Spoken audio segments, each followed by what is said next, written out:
I have really enjoyed this history series. It has been a thing that is near and dear to my heart. I love finding out about the why of things happening. And this episode is no different, but for this episode, there is a bit of, specialness to me. The reason I fly FPV now is because of Chad Nowak, aka Finalglideaus. And the other thing that's really interesting is that Chad and I are pretty alike in a lot of ways. We've both had pretty significant struggles with mental health. We both are pretty much just fun-loving guys, but we also both like to get kind of intense and focused down on the things that we're passionate about. In this episode, Chad and I talk a lot about some of the early tech and about what it was like to fly back then versus what it's like to fly now. There are some interesting themes that have been coming out. For instance, ESCs were a real major problem. But Chad really kind of breaks down some of the really early stuff. He was there at the beginning. And it's just really interesting to hear him talk about it. If you like what I do, like, subscribe, and if you really like what I do, check out my Patreon. My patrons get the unedited version of the podcast as well as a actual podcast version. I hope that you guys will like it. I do want to give one note. Sound is a big issue in this part of the interview.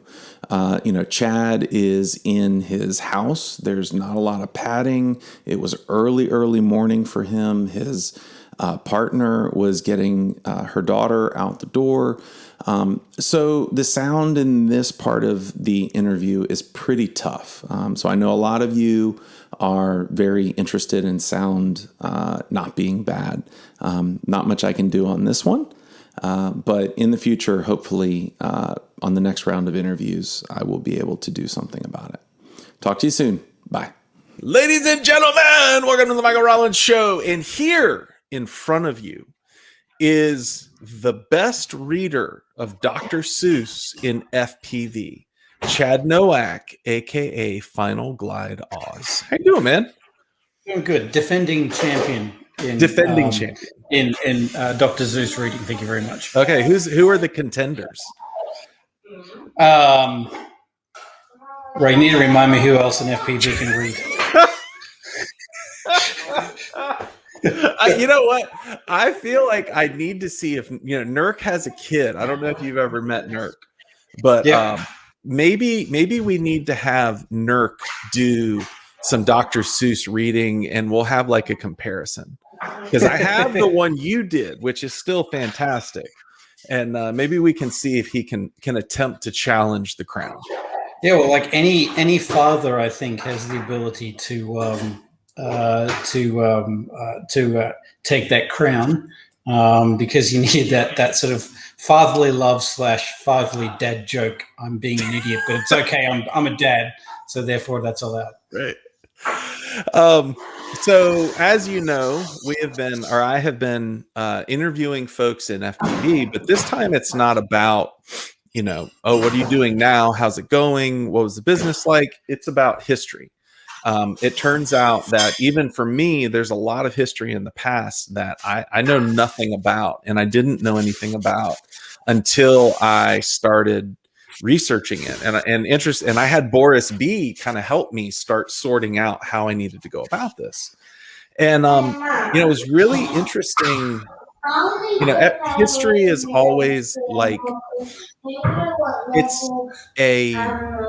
it feels real stale a lot of times, but you end up realizing once you start researching it that the interpersonal relationships are what shape the whole thing. Yeah. So let's start here. When did you start flying, whether drones or FPV, and what eventually drew you into FPV? So when I started, say model aircraft and full scale aircraft, that was long before that, but drones specifically, the 2013 range. So 2012, 2013, I think was when I found Flight Test on YouTube. Just troll around YouTube, found flight test, and around 2013 started looking at drones. I would say 2012 was when I actually the first thing I ever saw was some of Trappy's downhill FPV wing videos. Investigated the technology and thought it's too early, it's not quite there yet, and decided not to get into that. So yeah, around 2013, I saw all the various drone episodes. The one that got me though was when Kappa and Bixler were flying. They introduced the backbone, and they were flying the backbone through an abandoned warehouse, which, by the way, Kappa took me to many years later, which was the building that got me into FPV. Yeah, saw that, and they were basically shooting gaps at about like 2 inches an hour type airspeed. At the time, it was just like mind-boggling. Holy crap! They went through a doorway. I can't believe they went through a doorway, and then they came back out again. And so that got me right intrigued in that, and I ordered stuff. Sort of mid to late 2013, the orders all got stuffed up, and so things all got delayed. So I think I built my backbone December/January, December 2013, January 2014 was when I got that, and KK2 board and all that sort of stuff. KK2. So all very early stuff. And I got into it because FPV that was the cool thing. That it wasn't just the drones, it was the FPV that sold it for me. But I couldn't justify the cost of a set of goggles at that point in time. And so I went, okay, well, I can put on FPV later on. Yeah. And I very quickly flew the backbone and realized that there was a benefit in learning line of sight first. So I went, I'm not going to buy goggles until I get good at line of sight. So that's going to be my little goal. Like when I consider myself reasonably good at line of sight, then I'll allow myself to buy goggles. So it would have been early 2014. I think I want to say March, April. I bought a set of secondhand goggles. Well, there's the early Fat Shark ones that didn't have a receiver and you had to have a separate base station. Was that the teleporter? Oh man, I don't think it was a teleporter. Okay. But they were like the most of the basic ones. They didn't even have a receiver, and I had a tripod with a base station. Oh, sort of stuff. Yeah. Bought those goggles secondhand off one of the guys in the group that I was flying with, and then got into it there. So started drones late 2013, early 2014, and then. FPV sort of early 2014 for me. Okay. Now these weren't 5-inch drones though, right? The backbone had, I think, like 9 or 10-inch propellers on it. Yeah. Because the tricopters were much bigger than that sort of stuff. Yeah.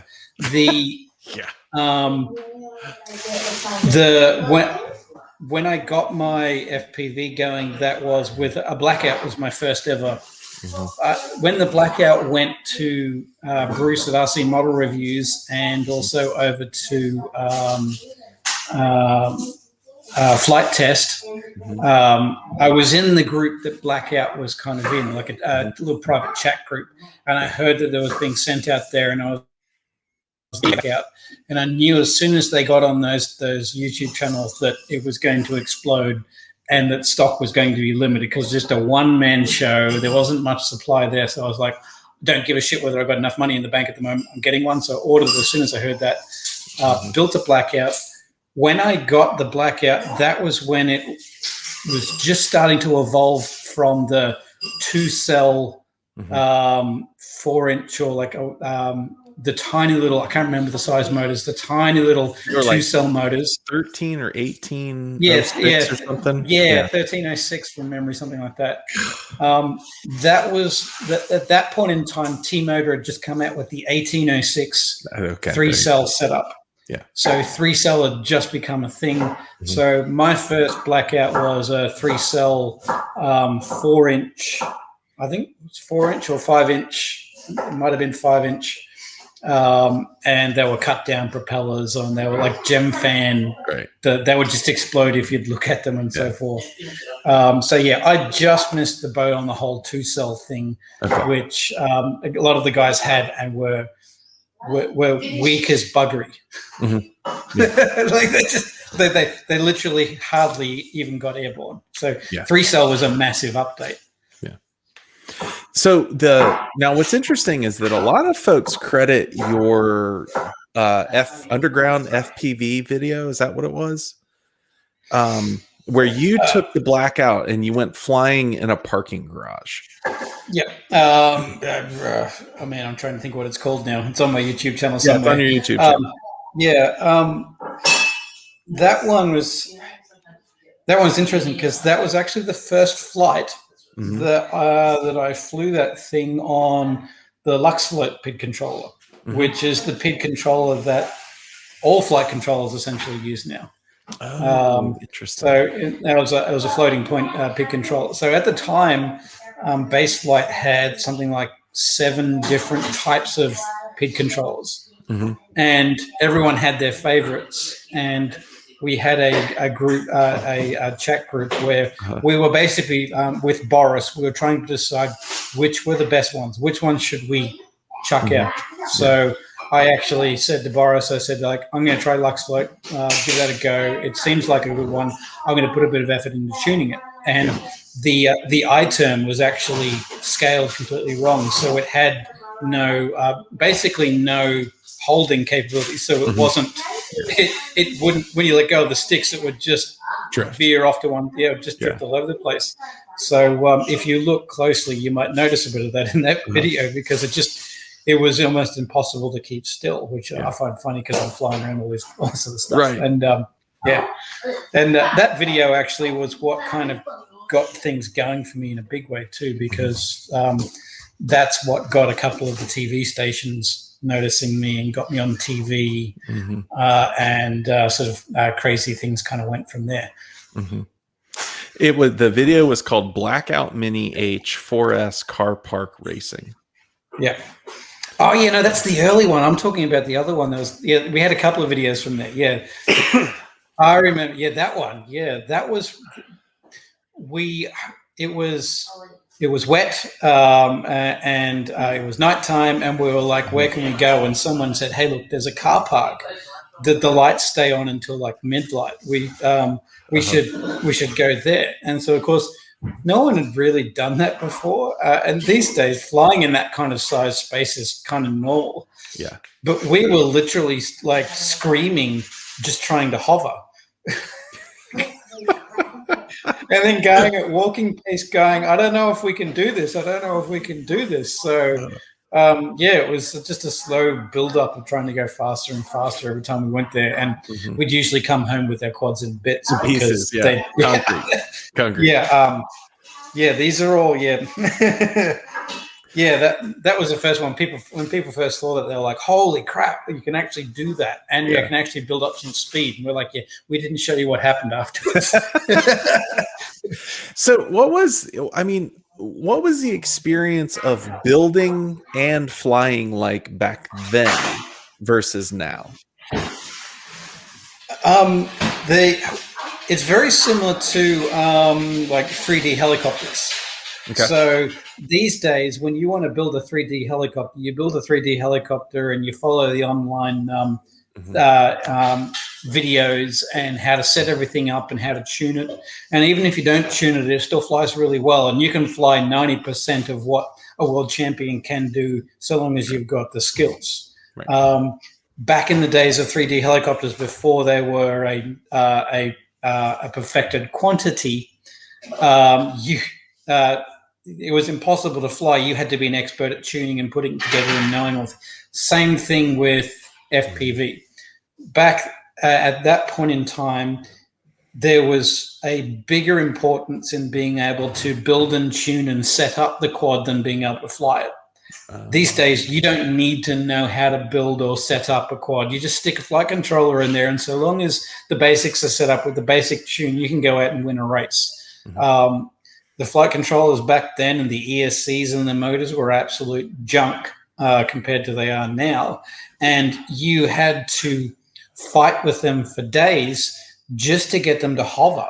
That was the hard part. And there wasn't like a million YouTube videos on how to do this. Right. It was like RC Groups, before Facebook, the RC Groups website, where you'd have all these forums, and there'd be a forum on this ESC, which was an ESC which was taken from fixed-wing aircraft, which had a really slow refresh rate on it, and it didn't have the hardware that was designed for what we have with modern day quads. No regenerative braking, nothing like that. And you'd get some guy who would write some hacky code that would increase the refresh rate a little bit on the ESC that would just make it usable for ESCs. But then you'd have to go and get a USB ASP serial port converter, and then you'd have to solder it to the ESC, and then you'd have to get this program which didn't really work, and no one really there was no online thing of how to use that. And if you did it wrong, the ESC would blow up on the bench, and literally it would take you a week just to get like hardware that didn't blow up, and then it would take you another week to actually get it to fly, so it didn't like vibrate and wobble all over the place. And just getting something that flew half like a quad was a challenge. This is why, like, the whole "what's your PIDs" was such a big thing, because tune was far more important than skill. Where skill is what does it these days. So I always wanted to go and get a Blackout Mini H, like the 1806 Blue Series ESC 3-cell quad, gem fan, nylon, standard old school nylon props and that sort of stuff, with a Mobius on board or something like that, and the old 2.7 millimeter lens that didn't have a very wide field of view, and have PPM on there with like 200 milliseconds worth of latency. And I wanted to take that and a couple of versions of that and go and take it to like a multi-GP nationals race, and get the top pilots at lunchtime to fly it. I was like, okay, I want you to take this around the track, because this is what we used to fly, and see how they'd handle it. Because I remember before I gave my tricopter with the KK2 away to a friend who was doing some work on a full-scale aircraft for me at the time. And before I sent it away, I actually set it up again. And I was like, how the hell did I hover this? Let alone doing loops and rolls and stuff. Like, I could hardly hover it. I was just flabbergasted at just how crap it flew, and it gave me an appreciation of just how hard it was to fly back in the day. So huge difference. What's interesting is that I've talked to a couple other folks now, and everybody gets to the ESCs and they're like, oh my God, let me just tell you about the ESCs. Right? Like it seems like it left a mark on everybody from that time period. Yeah.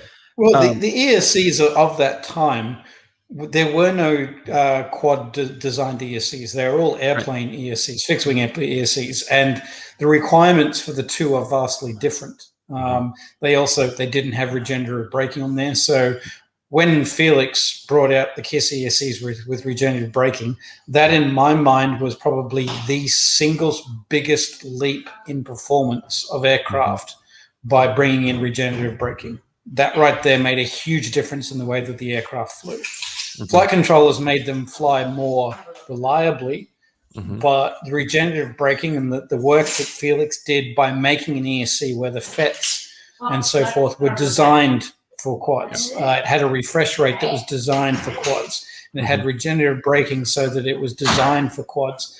The day that I put KISS ESCs on was the day that like for me, the way quads flew changed overnight. That was the biggest change, apart from going from PPM to S-Bus as well. That's another big one. But I started with Spectrum, so I tried PPM when I went over to FR Sky, and I wanted to give up drone flying like straight away. I was like, if I have to fly this, I remember saying to my friends, if this is what I have to fly, I no longer want to fly these things again. Wow. Yeah. And that was back in the day where people thought that there was only a 6 millisecond difference between PPM and S-Bus, and everyone thought that S-Bus was a load of crap, when in fact it was more like 200 milliseconds. Ooh. So that was the first episode of Chad Nowak. Always so good to talk to him. In the next one, we're going to talk about the differences between flying then and now. What's interesting is that back then you had to be good at building, you had to be good at tuning, and you had to be good at flying. And it's really interesting to hear Chad specifically say you had to be better at building and tuning than you were at flying. So stay tuned for that. I hope you're going to enjoy it. If you like what I do, hit like, subscribe. If you really like what I do, check out my Patreon. Patrons get this unedited video as well as a podcast version of it. I'll talk to you guys soon. Bye.